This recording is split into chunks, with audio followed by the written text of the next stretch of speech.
सभी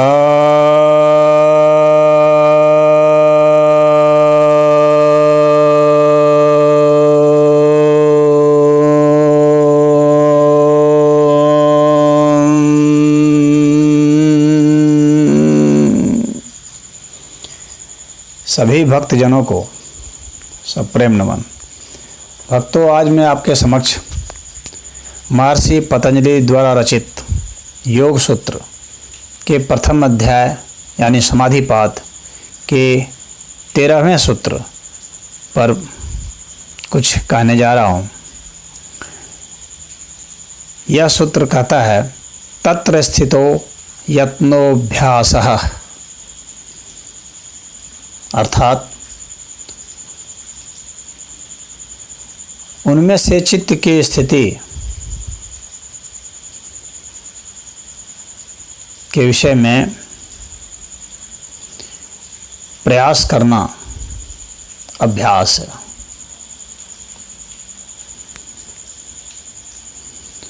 यानी जो चित्त की वृत्तियां हैं, प्रमाण, विपर्य, विकल्प, निद्रा और स्मृति, ये जो वृत्ति है, तो इन पांचों वृत्तियों का निरोध करने के लिए पिछले सूत्र में उन्होंने बताया कि अभ्यास और वैराग्य के द्वारा निरोध कर सकते हैं। तो अब यहाँ बता रहे हैं कि अभ्यास क्या है। तो ये कह रहे हैं कि अभ्यास यानी यत्नपूर्वक, पूरी ऊर्जा के साथ, पूरे संकल्प के साथ, पूरी समझदारी के साथ अपने रजोगुण, तमोगुण, इन सब का अतिक्रमण करते हुए, इनको रूपांतरित करते हुए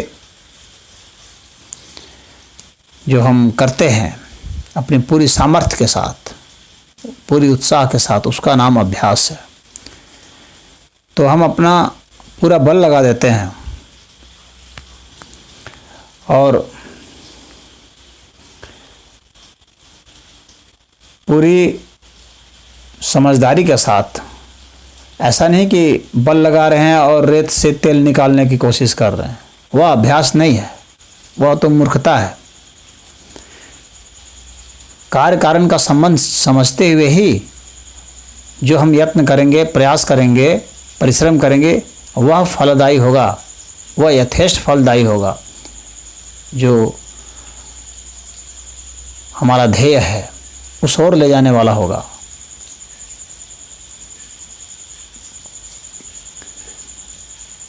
तो जितने ये यम, नियम, आसन, प्राणायाम, प्रत्याहार, धारणा, ध्यान, समाधि है, तो ये सभी जो हैं ये अभ्यास की ही चीज़ हैं, यानी यत्न करने की चीज़ें, पुरुषार्थ, पराक्रम करने की चीज़ें।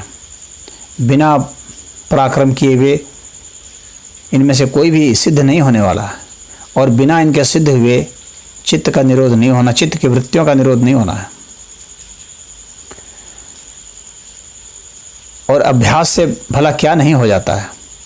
हम दुनिया में कुछ भी करते हैं, चाहे हम खरीद बिक्री कर रहे हैं कोई चीज़, चाहे हम पठन पाठन कर रहे हैं, या गायन नृत्य कर रहे हैं, या किसी प्रकार का सैनिक का अभ्यास कर रहे हैं, स्पोर्ट्स में अभ्यास कर रहे हैं, खेल कूद का अभ्यास कर रहे हैं, इन सब के लिए कठिन परिश्रम की ज़रूरत पड़ती है, अभ्यास की ज़रूरत पड़ती है, तब जाकर के वह सिद्ध होता है। सर्कसों में देखे होंगे एक से एक जो है नट हैं, वे सब चमत्कृत कर देने वाले खेल दिखलाते हैं। वे कैसे करते हैं? अभ्यास से करते हैं। और तो और चाहे सर्कस में आप देखे होंगे शेर है, घोड़े हैं, कुत्ते हैं, पक्षी तक भी अभ्यास के जरिए एक से एक करतब दिखलाते हैं। तो जो सामान्य रूप से वे नहीं करते हैं और नहीं कर सकते हैं, उसको भी वे अभ्यास के जरिए कर लेते हैं। हाथी मैथमेटिक्स बना देता है, फुटबॉल खेल लेता है, तो ये सब अभ्यास के जरिए होता है। डॉल्फिन फुटबॉल खेल रहा है, वाटर पोलो में भाग लेता है, तो ऐसा वे अभ्यास से करते हैं। अभ्यास से कितने लोग सागर तक तैर जाते हैं, इंग्लिश चैनल तैर करके पार कर लिया। तो अभ्यास शरीर का, मन का, हर तरह का अभ्यास होता है और वह अभ्यास ही, बस उसकी दिशा सही होनी चाहिए, निर्देश सही होना चाहिए, वह अभ्यास ही हम लोगों को पार लगा सकता है। तो इसे हम कर सकते हैं, चाहे कोई चीज़ कितना भी लगे शुरू में कि दुरूह है, कठिन है, नहीं हो सकता है, फिर भी हम इसे कर सकते हैं यदि हम अपने में इच्छा शक्ति रखें, मन में विश्वास रखें, तो पुरुषार्थ और पराक्रम से, समझदारी से और सही दिशा निर्देश से यदि किया जाए तो भला क्या नहीं संभव है। तो चित्त को वशीभूत कर सकते हैं। आखिर चित्त तो अपना है, तो वशीभूत तो किया ही जा सकता है। इंद्रियां अपनी हैं, तो वशीभूत तो किया ही जा सकता है। तो अपनी कामनाओं को वश में करना है, अपनी उन आदतों को वश में करना है जिसके हम आदती हो गए, जो हमारे नियंत्रण के बाहर हो गई है। तो जो बातें नियंत्रण के बाहर हो गई है उसे हम नियंत्रण में ला सकते हैं। कितने लोग हैं जो मादक द्रव्यों के, शराब है, सिगरेट है, ये सब कहते नहीं छोड़ पाएंगे, लेकिन छोड़ सकते हैं। अभ्यास से और वैराग से संभव है। सिगरेट के प्रति वैराग हो जाए तो अभ्यास से छोड़ा जा सकता है।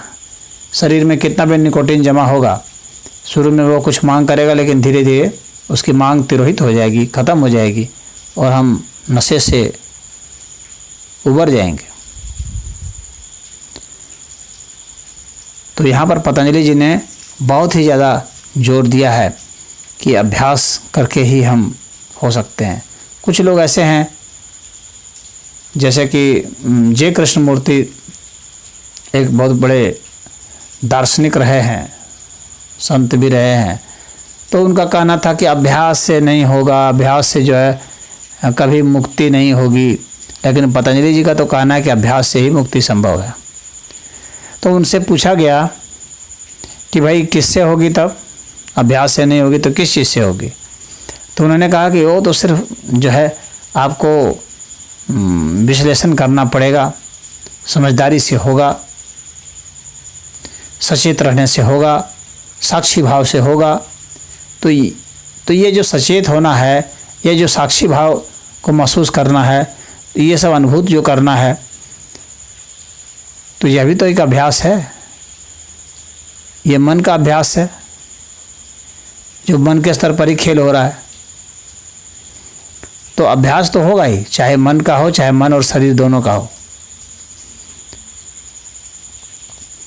शरीर भी हम लोग की कोई भी गतिविधि करती है, विशेष रूप से जो हम कुछ भी कोई ढंग का कुछ विशेष करते हैं काम, तो मन के जरिए ही तो करते हैं, मन के निर्देश से ही तो करते हैं। तो अंततः वो तो गतिविधि मन की ही होती है। तो अभ्यास तो हो ही गया। तो वे अपने ही तर्कों पर जय कृष्णमूर्ति वहाँ खड़े नहीं उतरते हैं। तो इसलिए कि अभ्यास के द्वारा नहीं होगा तो ये उनकी भूल है। जो होगा अभ्यास के द्वारा ही होगा। और भगवान कृष्ण ने भी गीता में कहा है कि अभ्यासेन तु कौन्तेय वैराग्येन च गृह्यते। अभ्यास और वैराग से ही यह ग्रहण हो सकता है। हालांकि विकार है इस बात को कि असंशयम महाबाहो मनोदुर्निग्रहम चरम। इसमें कोई शक नहीं है, हे महाबाहो, इसमें कोई शक नहीं है कि मन जो है काफ़ी चंचल है और इसको बस में करना काफ़ी कठिन है, परंतु अभ्यास और वैराग के द्वारा यह संभव है। तो ये अभ्यास कौन करेगा? तो मन का ही जो सूक्ष्म मन है वो अभ्यास करता है।